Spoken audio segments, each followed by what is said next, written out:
Spinal cord injury. The concepts we'll be talking about here, the priority ones, are immunity, immobility, sensory perception. The immunity exemplar is multiple sclerosis, and the mobility exemplar is spinal cord injury.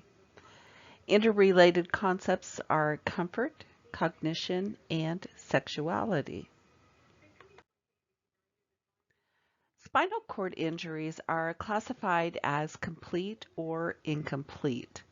A complete spinal cord injury involves a spinal cord that is damaged in such a way that it eliminates all innervation below the level of injury.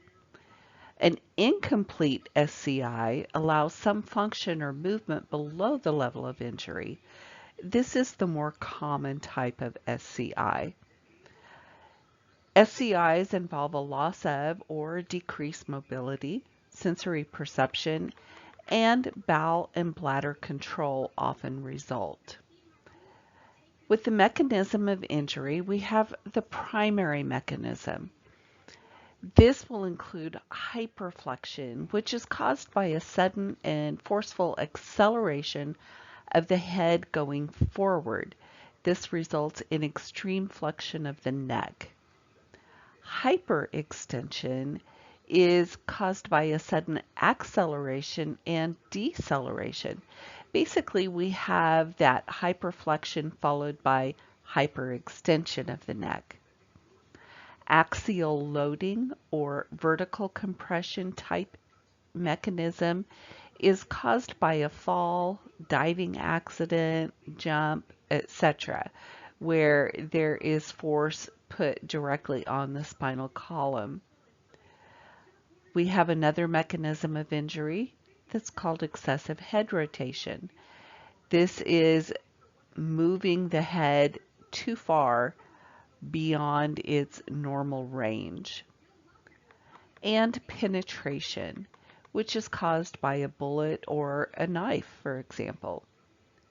The secondary mechanism of injury is going to worsen the primary injury, and it can be caused from hemorrhage, which will result in decreased perfusion to the spinal cord, as will ischemia. Hypovolemia is the next, impaired tissue perfusion, and local edema are all secondary mechanisms of injury.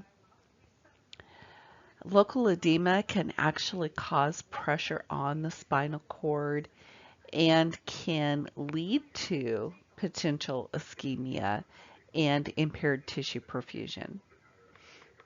Trauma is the leading cause of spinal cord injuries, and more than 1/3 of SCIs will occur just from vehicle crashes. Other leading causes of SCIs include falls, acts of violence, and sports or recreational related activities. About 80% of SCIs occur in young males. Euro-Americans are going to be the most common population. Cervical cord injuries are going to be the most common SCI, occurring usually around C5, and 43 years will be the average SCI client age. So safety education is a priority for the prevention of SCIs. When it's time to look at our cues and analyze them, we have to do our assessment. And part of our assessment will be gathering the history. And it's really important with SCIs to determine how the injury occurred and the mechanism of injury, if at all possible. So some questions that we may ask would be, what was the location and the position of the client immediately after the injury? What symptoms occurred with the injury, and have there been any changes since the injury? Are there any immobilization devices or techniques being used, and were there any issues with stabilization and transport of the client? What treatment was administered at the scene and in the emergency department? What is the client's medical history, especially if it's musculoskeletal and potentially any previous injuries to the spinal column? And is the client having any respiratory issues, especially with a cervical injury? And then, of course, we need to do our physical assessment. Our priority is going to be the airway, breathing, and circulation, the ABCs. We need to get the pulse, the blood pressure, and peripheral perfusion. Remember, when we're doing peripheral perfusion, we're checking those peripheral pulses at the same time. So we're doing upper extremities at the same time and lower extremities at the same time, so we can compare them from side to side. We need to observe for hemorrhage. We'll use the Glasgow Coma Scale to determine the level of consciousness. We will assess the client's mobility and sensory perception to determine the level of injury and for future comparison. The level of injury is going to be the lowest neurological segment with intact or normal motor and sensory function. We talk about tetraplegia, also known as quadriplegia. This is paralysis. And quadriparesis, which is weakness, these involve all four extremities. When we're talking paraplegia and paraparesis, this only involves the lower extremities. The neurological level needs to be determined, and that will refer to the highest neurological level of normal function. It's not the same as the anatomic level of injury. We should also assess the cardiovascular and respiratory systems, the GI and genitourinary systems. We should also assess for potential long-term complications, especially if this is a client who has had an SCI for an extended period of time. We need to assess the psychosocial status. We may need to obtain just a basic set of lab studies to get baseline levels for future comparison. And imaging, CT scan, MRI, and x-rays. The priority collaborative problems for clients that have an acute spinal cord injury include potential for respiratory distress or failure, potential for cardiovascular instability such as shock and autonomic dysreflexia, potential for secondary spinal cord injury, and decreased mobility and sensation.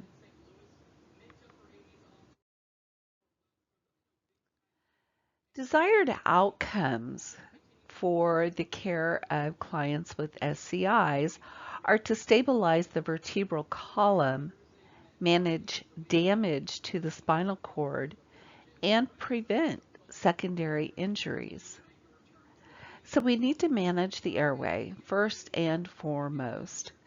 We should be assessing the respiratory status every 2 to 4 hours the first few days post SCI. Manage any respiratory secretions with manually assisted coughing, pulmonary hygiene, and suctioning. And depending on the location of the injury, we may have the client on mechanical ventilation. We also may have oxygen on these clients. We need to monitor for cardiovascular instability by maintaining adequate hydration, either orally or intravenously. We need to monitor for signs of neurogenic shock and autonomic dysreflexia. We need to administer plasma expanders to prevent or treat hypotension, administer atropine in cases of bradycardia, or vasoactive agents such as dopamine for severe hypotension. We also need to prevent bladder and bowel distension, manage pain, the room temperature, monitor vital signs frequently. To prevent secondary spinal cord injury, we need to reduce and/or immobilize the injury. Excuse me. We can do this through external fixation with the use of traction, orthosis, collars, braces. And with these devices, we need to monitor pressure points and if necessary to keep the airway open, we should always use the jaw thrust maneuver versus the head tilt. We should also do or could also do surgical stabilization to reduce and or immobilize injuries. And we should always have these clients in proper body alignment. In other words, keep that spinal column straight. So that means we log roll to reposition. Drug therapy might be used. Proton pump inhibitors can help prevent stress ulcers.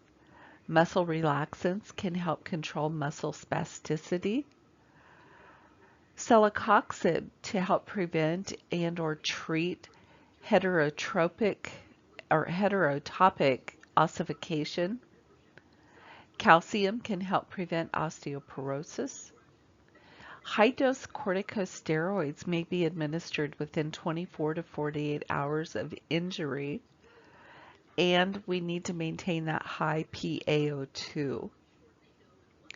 Surgically, we can do procedures to help stabilize the spinal column, remove bone fragments, hematomas, or penetrating objects, complete a fusion of the vertebrae, insert wires or rods to help keep those bones aligned.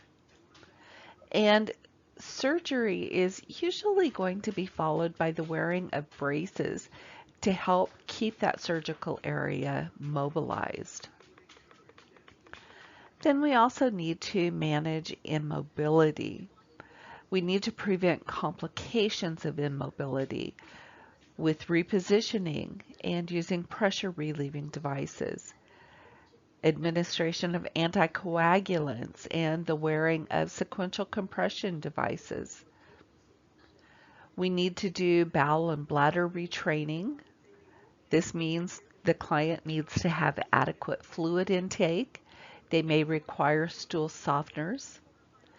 If bladder retraining is not an option, they may have long-term indwelling urinary catheters. And if bowel retraining is difficult or as a part of bowel retraining, they may require rectal suppositories. For the urine, also intermittent catheterization or the Crede maneuver, where you take your hand and put it over the bladder and add pressure. And we should always encourage the client to participate in their care to their ability. Postoperative care is going to be usual for any postoperative client. Again, these clients are likely going to be wearing braces while they're out of bed. They will require wound care, and the nurse should monitor for cerebrospinal fluid leakage at the wound site. Discharge teaching will include home management, community resources, and self-management education, which will be teaching this client mobility skills, how to prevent pressure injuries, how to manage their bowel and bladder, and sexuality. This slide is basically just a picture of some of the emergency treatment at the scene of the injury of someone with a suspected spinal cord injury. Having gone through and been licensed as an emergency medical technician, I will tell you that they train anyone who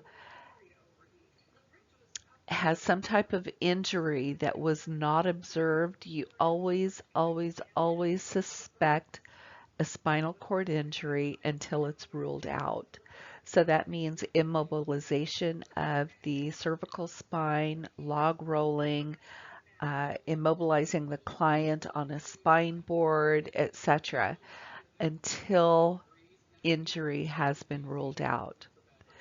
So any type of injury that we talked about, the mechanism of injury with the hyperflexion, hyperextension, the axial loading, etc., always, always, always treat those as a spinal cord injury until those have been ruled out.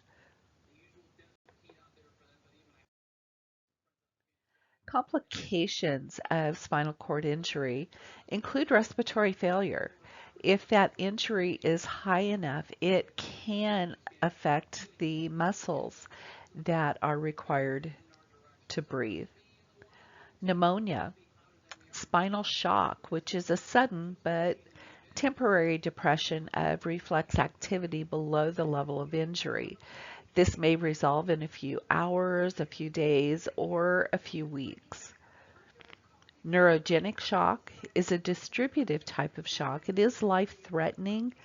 It results in severe hypotension and bradycardia, significantly decreasing cardiac output.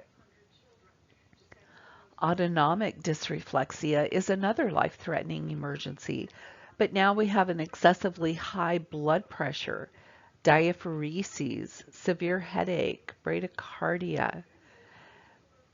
That's basically an exaggerated autonomic response to stimuli, which in a healthy client is harmless. The cause is usually going to be GI or GU or vascular stimulation. So we may have bowel or bladder distension, a UTI, constriction of the thorax, abdomen, or an extremity, as some examples. So it's really important in the treatment of autonomic dysreflexia to remove that triggering stimulus. Additional complications include pressure injuries, local infections from skeletal traction pins, muscle contracture and atrophy, and pain. So we have a 19-year-old man who was involved in a motor vehicle accident brought to the emergency department. The client was stopped at a red light when he was hit from behind by another vehicle traveling at 15 miles per hour. The client was placed in a cervical immobilizer by the paramedics. He's alert and oriented, states that his neck hurts, and is in no apparent distress. He currently rates his neck pain as a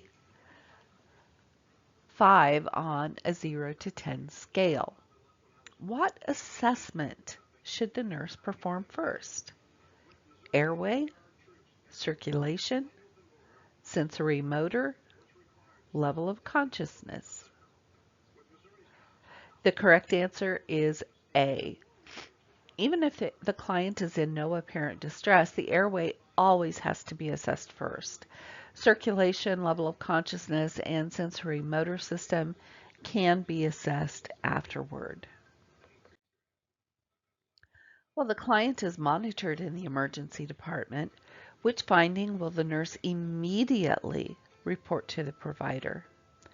An unresolved headache, blood pressure of 90/70, neck pain of 5 on a 0 to 10 scale, or an increase in the Glasgow Coma Scale score. The correct answer is B. That low systolic blood pressure can actually indicate a decrease in perfusion to the spinal cord, and this can worsen the client's condition.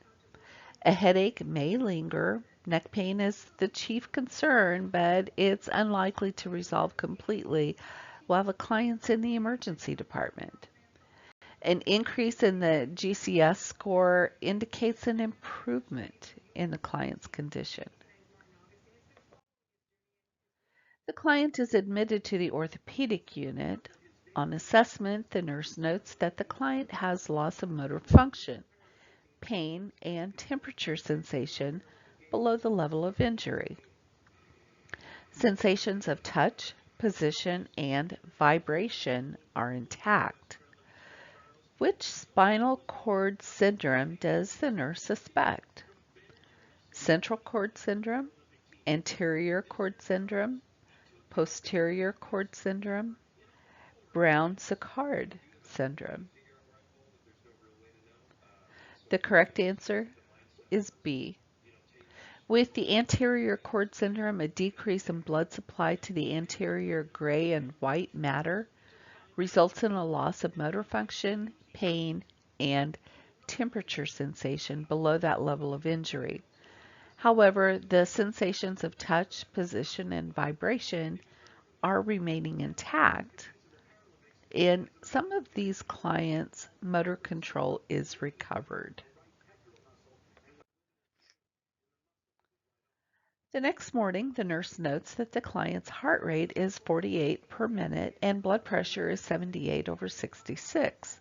His skin is warm and dry. What is the nurse's first best action?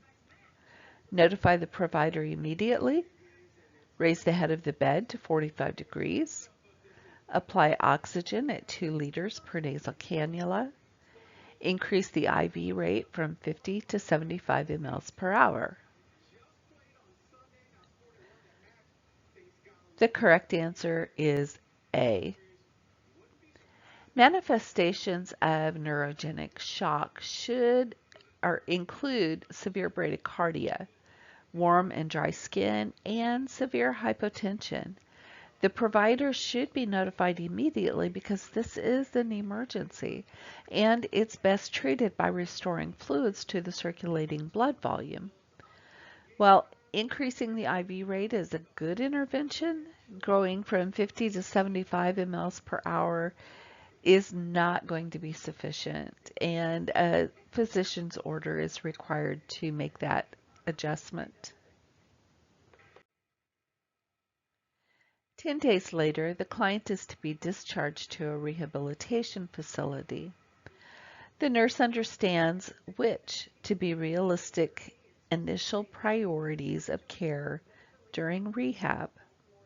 Select all that apply. Is it teaching self-care skills, working on mobility skills, bowel and bladder retraining, returning to pre-injury status, training caregivers to take over clients' care? Correct answers are A, B, and C. During rehab, clients will learn about self-care, mobility, and they're going to work on bowel and bladder retraining. A typical stay will be 1 to 2 months. A return to pre-injury status may not be a realistic goal, although caregivers may need training at a later time. This is not the priority of initial rehabilitative care. In assessing a client with low back pain, which priority assessment question or statement will the nurse provide? How long have you had back pain? How does your back pain affect your activities of daily living? Tell me about your pain and what interventions are helpful in managing your pain. Have you ever had magnetic resonance imaging to find a cause for your back pain? The correct answer for assessment is going to be C. Obtaining a thorough assessment of the client's pain level and effective interventions to treat pain is an important element of the nursing assessment. The priority assessment question helps the nurse more fully understand the client's experience with pain and how the client has attempted to address the pain. All other questions can be asked as follow-ups to the priority question. The nurse understands which of the following is a risk factor associated with the development of multiple sclerosis: smoking, high-fat diet, age greater than 70, gender. The correct answer is D. MS affects women 2 to 3 times more often than men, suggesting a possible hormonal role in disease development. Some studies show that the disease occurs up to 4 times more often in women than men. And last question. A client with a spinal cord injury at C5, C6 reports a sudden severe headache. The client is flushed. Vital signs include a blood pressure of 190/100 and a heart rate of 52 beats per minute. What is the priority nursing intervention? Notify the healthcare provider. Place the client in a sitting position. Check the client for fecal impaction. Check the urinary catheter for kinks or obstruction. The correct answer is B. Autonomic dysreflexia is an excessive, uncontrolled sympathetic output and is a neurological emergency in clients with an SCI at T6 and above. The first priority of care is to put the client in a sitting position, then contact the healthcare provider to treat that increased blood pressure. The cause of this syndrome is going to be a noxious stimulus, often from a distended bladder or constipation, and rapid treatment is essential to prevent a stroke.